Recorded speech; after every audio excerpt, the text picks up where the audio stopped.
Now we'll open Job 3 in just a moment, but a few words by way of introduction first. Hope is one of the great instincts of the Christian believer, isn't it? Hope. Hope, as in that positive future orientation, that heart beating faster in anticipation of a glorious existence, in glorious fellowship with a glorious God, enjoying the fullness of relationship with Jesus and all the wonderful blessings that go with it for all eternity. That hope, as I said, is one of the great instincts of the Christian believer. It's hardwired into us. How so? Well, our instincts are trained by the Bible. From the moment we put our faith in Jesus and start listening to his voice in the scriptures, we're taught to look forward with confidence and joy ahead of us. However parched we may feel as we run our own particular marathon through life, we know there is cool, refreshing water waiting for us on the finish line. However starved of things we may feel now, we know there's a heavenly feast being prepared for us. In fact, we can almost smell it from here. And it is mouth-watering. We live in hope, and that hope fills us with joy. The Bible book of 1 Peter begins with a reflection on the present and the future. The present is hard, Peter says. You may have had to suffer grief in all kinds of trials. And the prospect of life and fellowship with Jesus is still some way off. We have not seen him, says Peter in verse 8 of that word. Nevertheless, just knowing what's coming is enough to make your heart glad. Though you have not seen him, you love him. And even though you do not see him now, you believe in him and are filled with an inexpressible and glorious joy, for you are receiving the end result of your faith, the salvation of your souls. In other words, just knowing that you're on the path already towards this beautiful future is enough to bring perspective to the hardships of life. Hope is life-changing. And that hope is the birthright of every child of God. And yet, it's not as simple as that, is it? The reality is that sometimes life's trials may be so all-consuming, and the tears that well up in us as a result of them may be so heavy and so thick that perspective is just impossible. Those tears form our horizon. You can't see anything beyond them. The pain is just overwhelming. And that is when the self-doubt begins, and the spiritual anxiety. That's where the questions begin. Is it all right to feel like this? Just overwhelmed by this grief, or this loss, this pain, whatever it is. Am I allowed to feel like this? Does feeling like this make me not really a Christian, or somehow less of a Christian, a third-rate Christian? Will God eventually give up on me if I keep feeling like this? They are hard questions. They are troubling questions. But the truth is, those kind of questions point to a bigger issue to do with the place of emotion more generally in the life of the believer. How do you feel about your feelings? Christians have often veered in one of two directions when it comes to emotions. Some have a tendency to kind of sit on their emotions, as it were. To hold them in, bottle them up. Feelings are there to be kept on a firm leash. For others, it's just the opposite. They're more likely to be ruled by their emotions. They effectively bow down to them. They allow themselves to be governed by their feelings.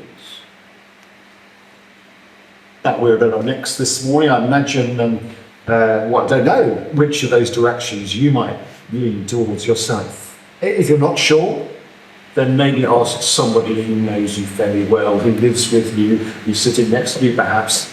They'll tell you, don't worry.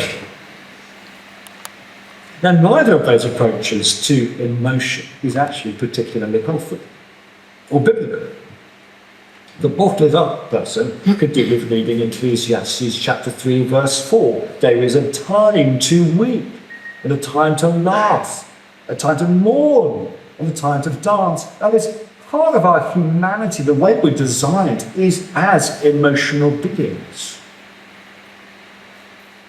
And again, the bow down to your feelings person might want to remember the final element in the fruit of the Spirit. Galatians chapter 5, verse 23. Part of what the Spirit is doing in the Christian is to nurture self-control. Our emotions may be an essential part of our makeup, but we're cautioned against allowing them to run our lives. But here in chapter 3 of Job, we find Job coming about as close as you can imagine to that second thing. His pain colouring everything he sees. His tears forming a horizon he cannot see past. His circumstances dictating his entire view of life and everything. And yet the really remarkable thing about this chapter, he's not corrected or condemned for the way in which he speaks. The unmissable implication is that it's okay. It's okay to express himself as he does. Well, with that introduction, let's hear what he says and see if we can enter into his pain in some way. Feel his tears on our cheeks, as it were. We're going to hear the chapter read. If I may just give a tiny word of warning first, though. Some of Job's language here may be tough to take for some in the room, particularly some who've struggled with fertility issues, or who've experienced the pain of losing a baby, had a similar experience, or quite a number of you in the room with one of those two boats, I know. If that is you, can I suggest you just take a moment right now to ready yourself for the way in which Job speaks to you, and maybe ask the Lord for help in your own personal response. Any time, and then I'll hear the chapter where it tells. Our Heavenly Father, we're about to listen to some dark words that come from a dark place. And our prayer is that you will use these words, dark as they are, somehow to bring light to our hearts, either now or at some point in our future, as we wait to living. For your glory, Lord. Amen. Amen.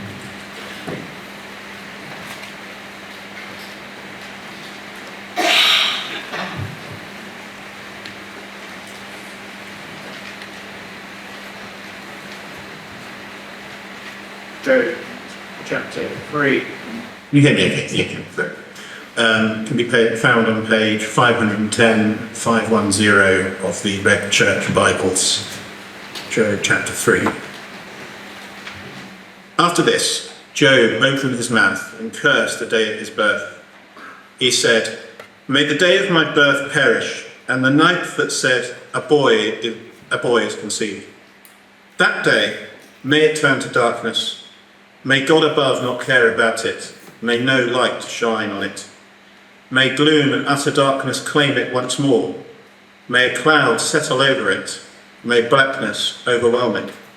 That night, may thick darkness seize it. May it not be included among the days of the year or be entered in any of the months. May that night be barren. May no shout of joy be heard in it.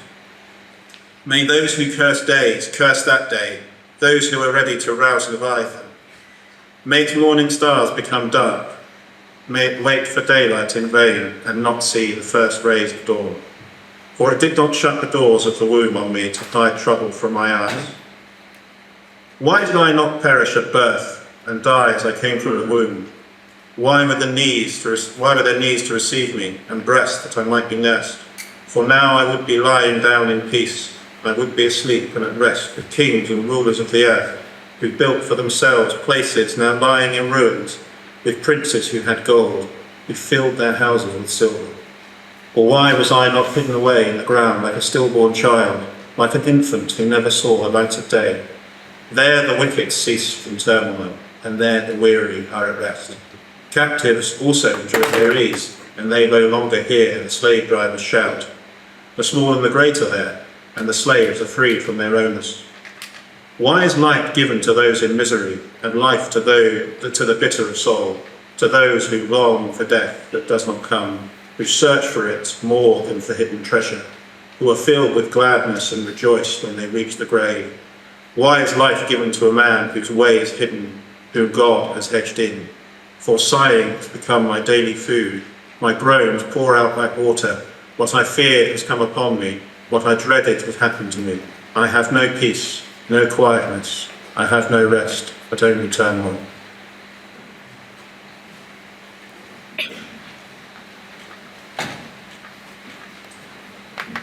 Thank you. And I don't know what your gut level response was to Job's words as Dan read them there. Because they're dark words, aren't they? I imagine that you almost squirm with discomfort at the darkness of them. They are, as I say, dark words from a man who's in a dark place. The tone of his outburst here, it seems to me, is somewhere between, I guess, bitterness about where he is and bewilderment about how and where and why he's got to where he is. You notice how often that question, why, is repeated there. Did you see it in verse 11? Why? And then again in verse 12, why? Verse 16, verse 20, verse 23, why?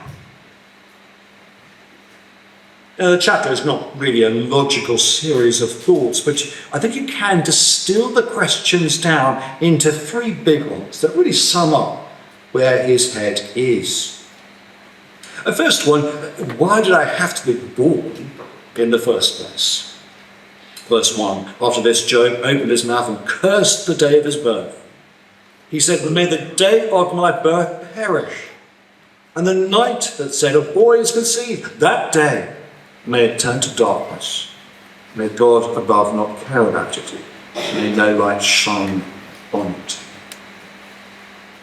Now, we're into poetry from this point on in the book of Job, pretty much to the end, which means you can pick up as much from the images and the tone as you do from the actual content of what is said.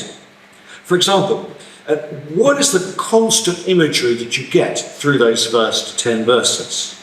You just look down and have a look. You see, you can spot the images.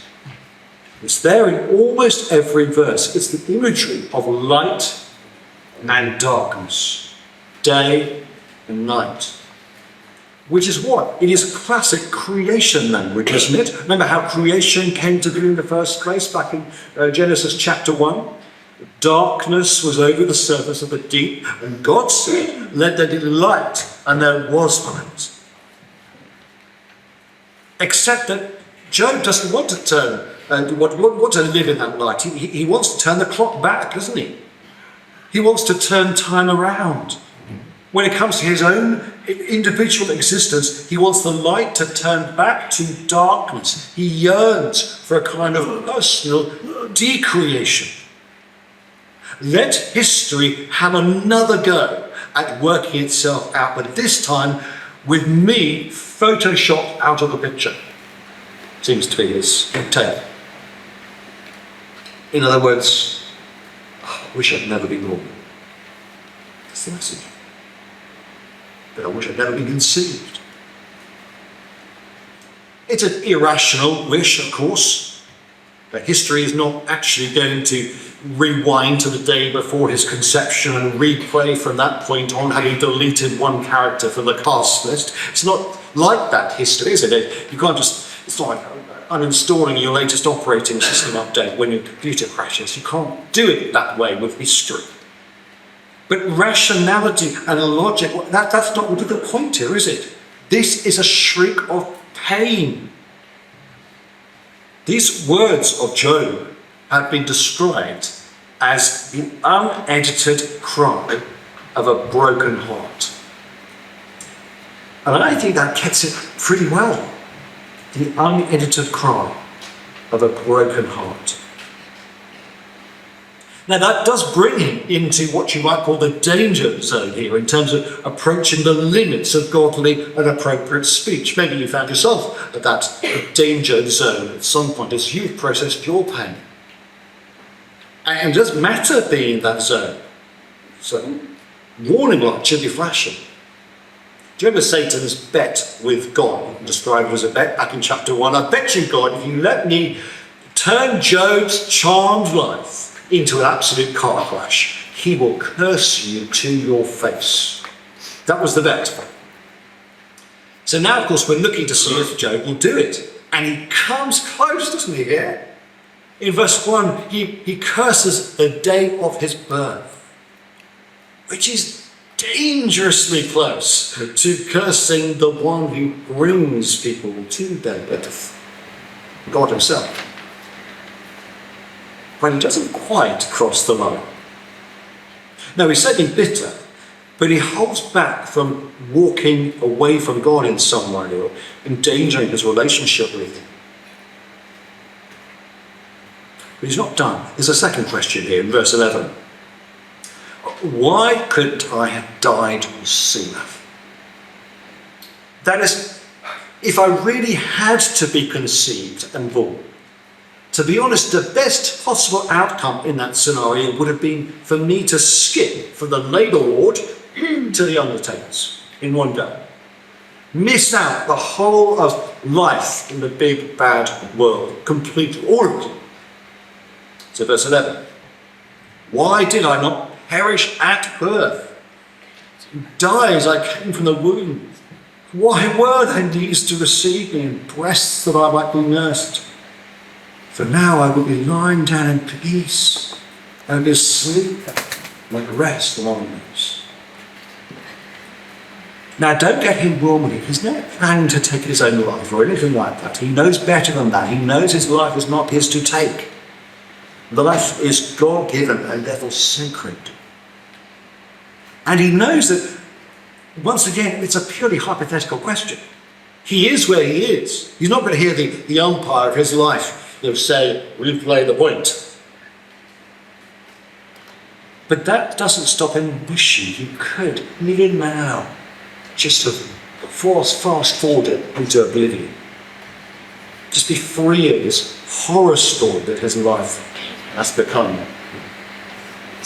When you know that line from the poet Alfred Lord Tennyson, his closest friend had died suddenly at the age of just 22. And Tennyson was utterly shattered. But being a poet, did what poets do, he wrote a poem in memory of his friend. He wrote this: I hold it true, whate'er befall, I feel it when I sorrow most. 'Tis better to have loved and lost than never to have loved at all. Very interesting he could write that. The idea that he'd prefer to have the blessing of friendship, even with the pain that came with that friendship, the grief that came after that friendship, as it were, than never to have enjoyed the friendship in the first place. It is better to have loved and lost than never to have loved at all. But here's the thing about that poem. It took Tennyson 17 years before he could write. 17 years after his friend's death for his thoughts to mature to that point. Let me say, Job is nowhere close to it. His grief is raw. His heart is broken. His pain is profound, so profound, that charmed as his life has been up to very, very recently, he would far prefer at this point not to have had any life at all than to be where he is now. Why couldn't I have been spared love on the outside? And so on to his third question, which is a more general question. Why does anybody have to endure a life of pain? Why does anybody have to endure such a life? We've done in verse 20. Why is light given to those in misery, and life to the bitter of soul, to those who long for death that does not come, who search for it more than hidden treasure? And on he goes. Why do we have to put up with life and keep putting up with life when all it seems to bring is misery and turn? Now, what we have here is a biblical lament, or at least part of a lament. The Bible, you probably know, if you've been a Christian for a while, you probably know that the Bible shows us how to respond to all sorts of different life circumstances, from blessing and happiness right through to pain and brokenness. And how we're to process that pain and that brokenness is taught to us most obviously through these laments in the Bible, of which there are many. I think there's 67 or so of the Psalms are laments, depending on how you count them.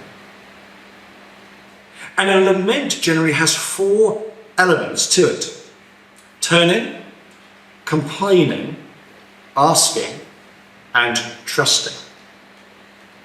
Take Psalm 13, take that as a template, and we'll take that as a template because it's so short, it's nice and easy to see. And you'll see what I mean. First, it involves turning. So the lamenter turns to God. When life goes pear-shaped, the temptation is just to sit in quiet resentment, to turn in on yourself. But the better path is to reach out to God even in your pain. That's what Psalm 13 is. David turning to God. How long? Lord.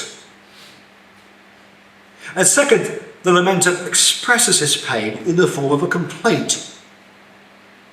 He expresses his frustration at things that just don't seem to square with what he knows of God, apparent injustice or suffering, whatever it is. So here in Psalm 13, God seems to be absent. Verse 1, he's hiding his face. What's that about God?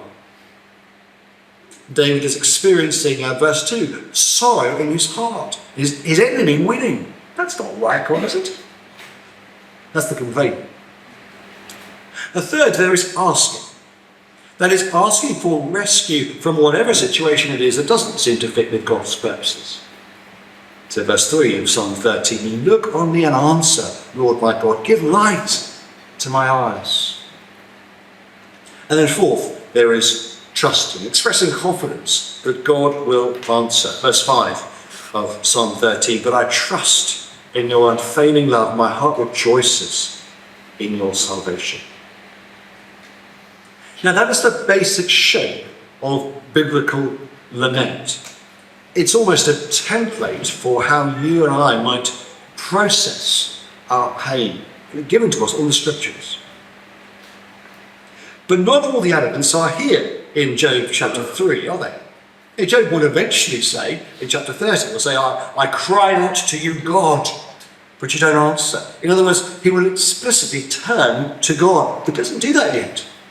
Here he's just talking to his friends. In chapter 42, he will say, I will ask you and you'll instruct me. But he's not asking anything, really, at this point. He will get to trusting too. Job 13, verse 15. Though he slay me, I will hope in him. But he's not there yet in chapter 3. In fact, chapter 3 is just the complaining element of the lament, nothing more. So it's incomplete in itself as a response to God. But it is real. And it's raw. Satan, you may recall back in chapter 1, said that God had hedged Job in, that is, insulated him from anything that is bad. What Job says here is to turn it on his head. He says, verse 23, it's just the opposite. He's hedged in, same word, cut off from anything good. It's not right. The picture of Job we had in chapter 1 was a man who was knee-deep in God's blessings, at peace with God, happy with his family, secure in his investments, at peace. Now his head's all over the place. Verse 26. I have no peace, no quietness. I have no rest, but only turmoil. What's going on? As I said before, Job is in a dark place. Few of us here would have experienced quite the degree of pain, the heaviness of tears of Job. But some here will know something of it. And others will have that lying ahead for us. And so the obvious question is, what can his example teach us? What is the way forward for those who are called as Job? Let me suggest 3 encouragements, steers, I suppose, that he seems to offer to us. Number 1, make space for your tears. Make space for your tears. Last week, we saw Job's first response to his suffering, and it was an extraordinary response. Loses absolutely everything he's got, even his kids. And all he says is, well, the Lord gave, and the Lord has taken away. Praise be the name of the Lord. Wow. I mean, just wow. What a response. But I can't help thinking, if that were the only response that we heard from Job, it might just feel a little bit thin, a bit too deep, almost unhuman. And when we follow him into chapter 3 and we hear this cry from the heart, what we're witnessing is someone processing his pain using the entire range of tools of emotion that God has built into humankind.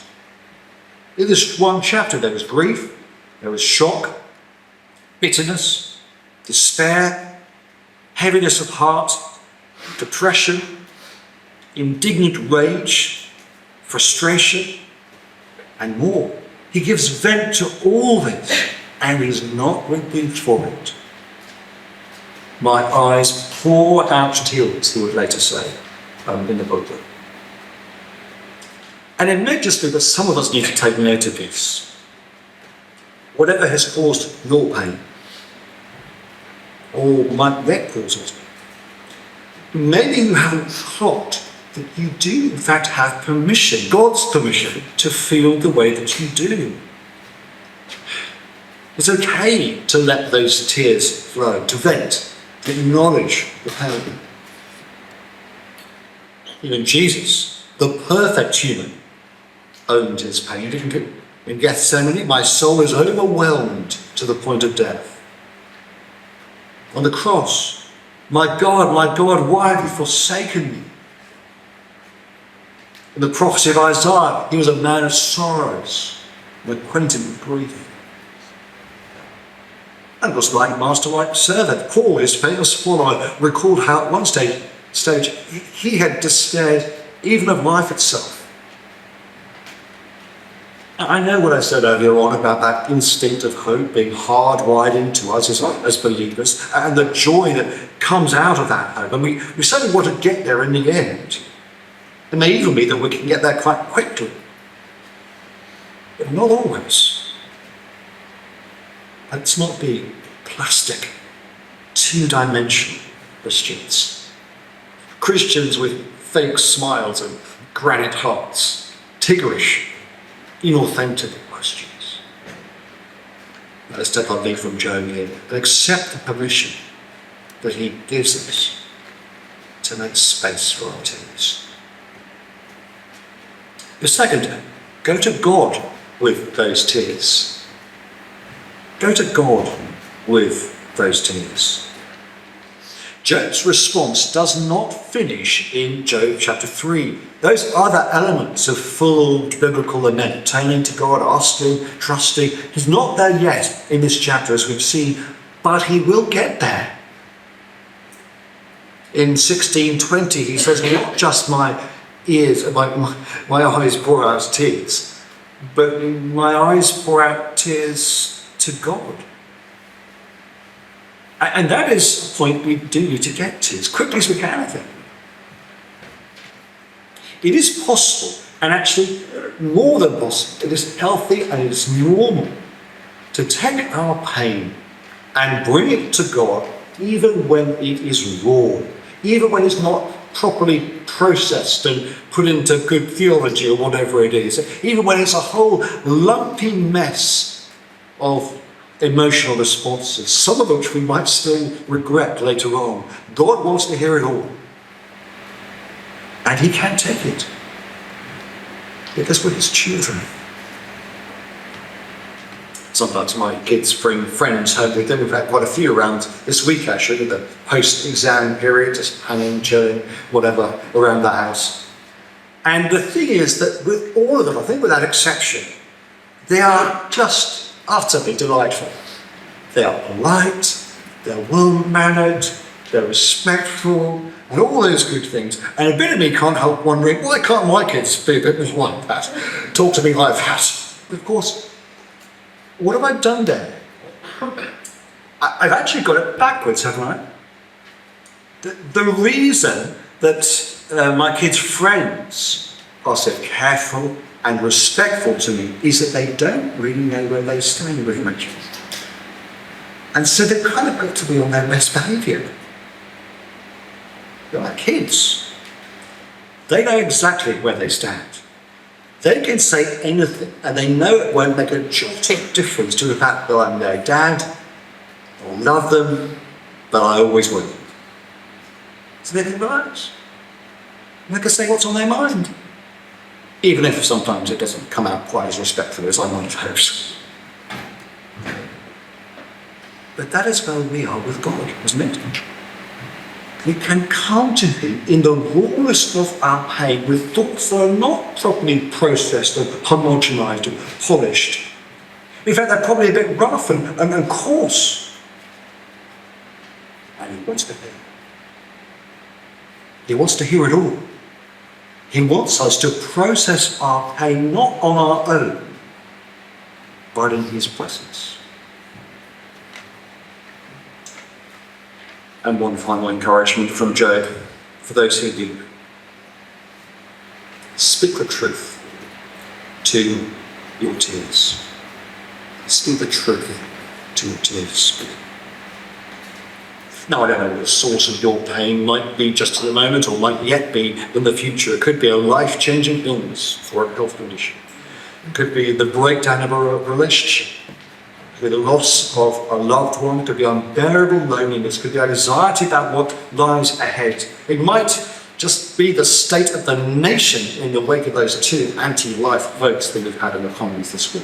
That might be the thing that's causing your tears right now. But whatever it is, and however loud that unedited cry from a broken heart might be, that cry must not be allowed to be the only voice in the room. Our tears need to be exposed to God's truth. Job would do that as he went on. He'd say later on, actually, I do know, come to think of it, that my Redeemer lives. He'd say in 1620, I do know actually that I have an intercessor, who's my friend. And we who live this side of Jesus know even more, of course, than he did in terms of truths that our tears might helpfully be exposed to. We know that God's presence will never leave us. We know that God's power is sufficient to sustain us.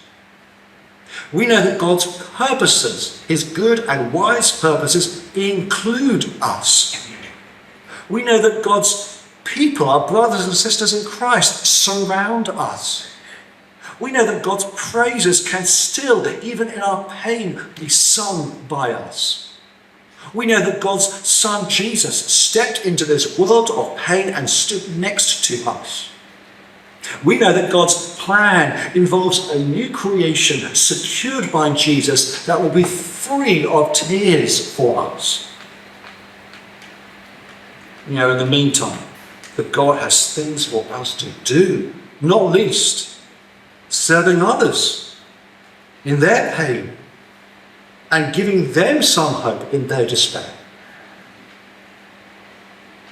We need to speak these truths and more truths still to our tears. Job 3 is okay as a place to begin,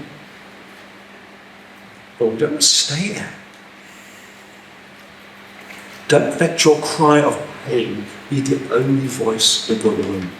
Give voice to those other Bible truths too, and you might just find that they prove enough to thin out the tears sufficiently, that your horizon can somehow see beyond them, and maybe into something that gives you hope, and in turn, even joy in the midst of the tears. That it was there. And I just invite you to have a moment of quietness in your own mind, in your own heart. Just avow something of God's word that we've just been reflecting on and minister to you where you are right now. Okay.